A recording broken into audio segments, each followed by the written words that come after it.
Good morning. Welcome back to Area 31. Today I'm going to take off on my across the country flying in the Textron Aviation Cessna 152.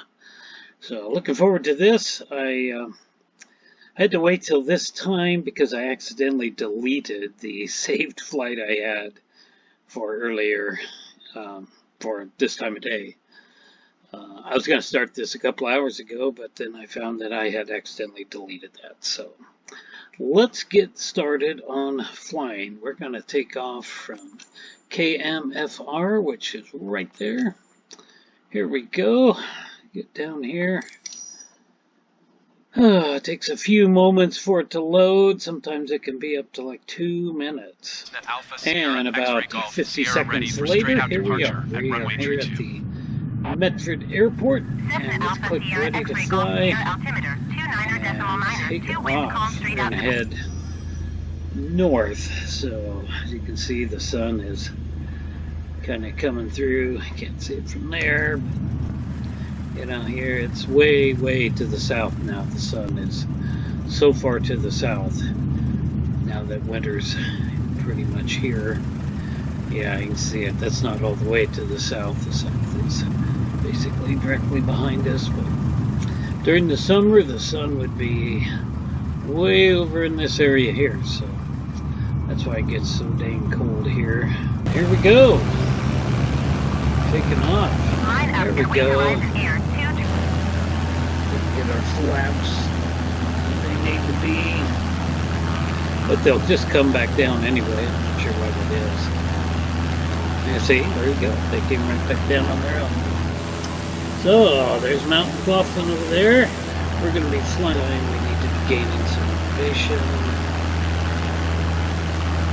Where it says Burl, that is Burl, where the Burl lumber mill was, and probably still is. It was Mike Burl and his brothers, I believe, that started Burl Lumber.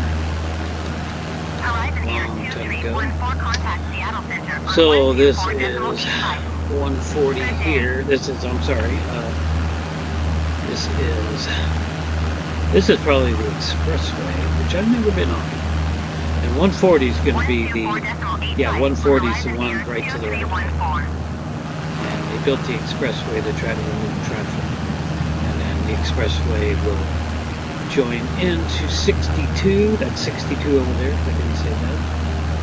And that used to be the main thoroughfare out here, and on to Shady Cove and Prospect, and eventually Crater Lake. So you can see where the expressway, which I said I've never driven on. I've never been out here since they built that expressway, because I just have no reason to drive out to the White City area. So this is White City here during the war. This was Camp White, World War II. There was a military installation right out here in this area. So now we're going to turn on the 140, and that's going to be it right there taking off. So 140 will take us all the way into very eastern Nevada, and then we'll finally end. And it might continue south, but where 140 is into eastern Nevada, we'll be going. Well, we're gaining some pretty good elevation. We're up to over 5,000 feet now, flying into the sun. The plane sure looks pretty cool there in the sunlight, doesn't it? Straight ahead, Mount McLaughlin. You can now see 140 down there. You can't quite see 140 from here. It's kind of underneath the plane. I'll let off the stick. So, yeah, it's a gorgeous day out there. See what's going on up in this area right now. They would have quite a bit of snow. So ATC just suddenly started talking to me as I brought the cameras back up. And off in the distance there, we can see Mount Shasta way down there in Northern California. You see that lake above the airspeed is going to be Howard Prairie or Hyatt Lake. Howard Prairie, probably. Hyatt Lake's pretty small. So Mount McLaughlin is getting closer. You can see the lake there in front of the plane. That's going to be Lake of the Woods. 140 is going to be going right between those two. So I've let back on the yoke a little bit, so I can try to maintain about 60 miles an hour, but still climb. And we're up to almost 8,000 feet now, so I think we would be good. It's been about 3.5 minutes or so as I let off the stick. I'm starting to lose elevation, so getting a little bit more. Sure, I want to pass kind of close to McLaughlin as I can.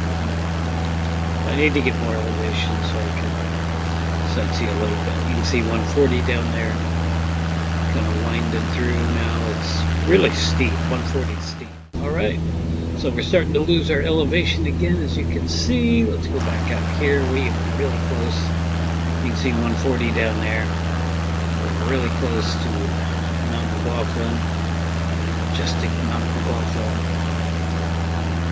There is Lake of the Woods, a really popular fishing area.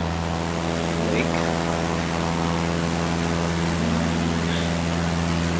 See behind us, that's the hill that 140 comes up. This area is under quite a bit of snow right now. There we go. That'll be a nice little thumbnail right there, won't it?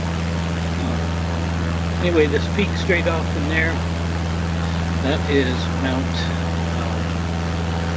oh my goodness, what is that called? I've been to the top of it on a motorcycle. It's a humongous lookout there. We looked at that one a long time ago. We flew over the top of that. That is, it's a butte. It's a Alaska 273 contact Seattle on 127.6. Pelican Butte, that's what it is. It's very near Klamath Lake, which is what we're coming up to pretty quick here. This little lake here, I forget. What is this little lake here? For Alaska 273. I can't remember.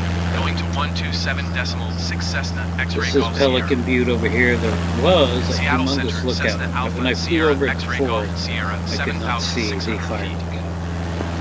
I got pictures of myself up there in motorcycle. Anyway, look behind us. McLaughlin is leaving.